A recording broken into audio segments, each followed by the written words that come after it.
राज ठाकरे आणि एकनाथ शिंदे एकत्र आले तर कोणाला आवडणार नाही। हिंदुत्वासाठी काम करणारे दोन मराठी नेते एकत्र येत असतील तर आनंदच होईल, ही चांगली बाब आहे। आई अंबाबाई चरणी प्रार्थना केली आहे। 3 वेळा आमदार झालो आहे, आता विजयी चौकार सुद्धा मारावा, शिवाय आता अपुरी मंत्रिपदाची इच्छा सुद्धा पूर्ण व्हावी अशी प्रार्थना केली आहे। देवीकडे मागितले नाही तर देवी काय देईल। या महिनाभरात मंत्रिमंडळ विस्तार होईल असं वाटतंय, यावेळी इच्छा पूर्ण होईल असं वाटतंय। आम्ही जे जबाब दिलेले आहेत त्यामुळे आम्हाला वाटतंय निर्णय आमच्याच बाजूने येईल। ज्यांनी घोटाळे केले आणि सोमय्या दोघांना माहिती, आम्हाला काहीही माहिती नाही, आम्ही काहीही केलेलं नाहीये। त्यांनी काहीही बोलावे, आम्हाला काहीही फरक पडत नाही।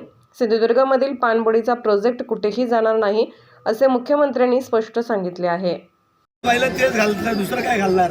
एकच इच्छा आता आमची पूर्ण झालेली आहे, राहिलेली आहे, ती पूर्ण कराल यावेळेला असं वाटतंय।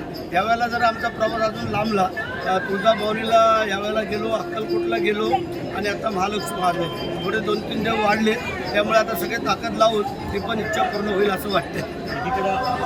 मगाशी मुख्यमंत्र्यांनी काल सांगितलं, उपमुख्यमंत्री दोन्ही सांगितलं आणि सगळ्यांनीच सांगितलं, एकही प्रोजेक्ट महाराष्ट्राच्या बाहेर जाणार नाही, हे आम्ही खात्री सांगतो।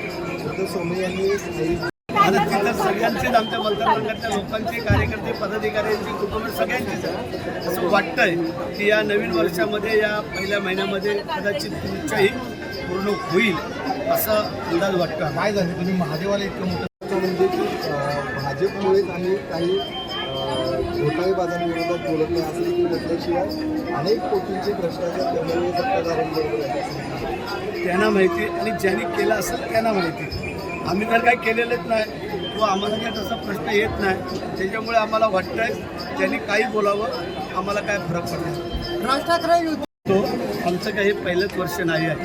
गेली आमदारकी म्हणजे 3 आमची आमदारकी आहे, त्याच्या अगोदरपासून आम्ही इथं सहपरिवार मित्रमंडळीसह येत असतो आणि 31 हे लोक वेगळ्या प्रकारे करतात।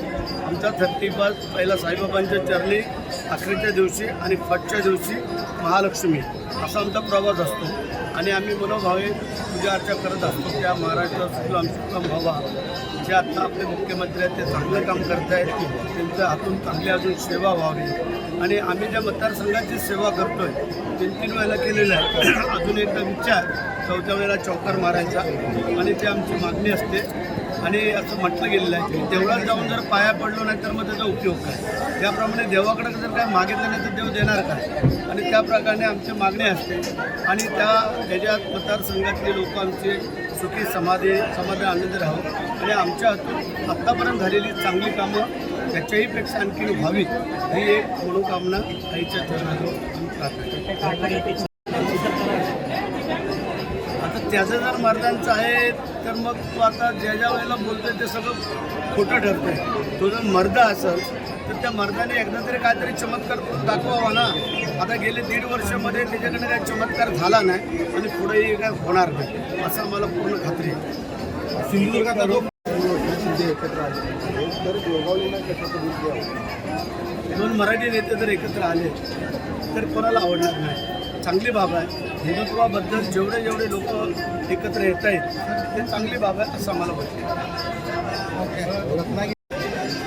सिंधुदुर्ग आणि रत्नागिरीचा हा मतदारसंघ शिवसेना, तिथं विनायक राऊत हे शिवसेनेचे निवडून आहे, त्यामुळे तसं जर पाहायला गेलं तर हक्क शिवसेनेचा आहे आणि त्यामुळे आमचा भैया सामंत म्हणजे किरण सामंत हा प्रयत्न करतायत आणि वरून जर 3 लोकांनी ठरवून दिलं की हरकत नाही आहे तर ते आम्ही लढू आणि जिंकून पण रवींद्र चव्हाणांना तयारी करायचं देखील सांगितलं माहिती नाही, पण हक्काने जर पाहायला गेलं तर तो शिवसेनेचा मतदारसंघ आहे म्हणून तो आम्ही हक्क सांगतोय।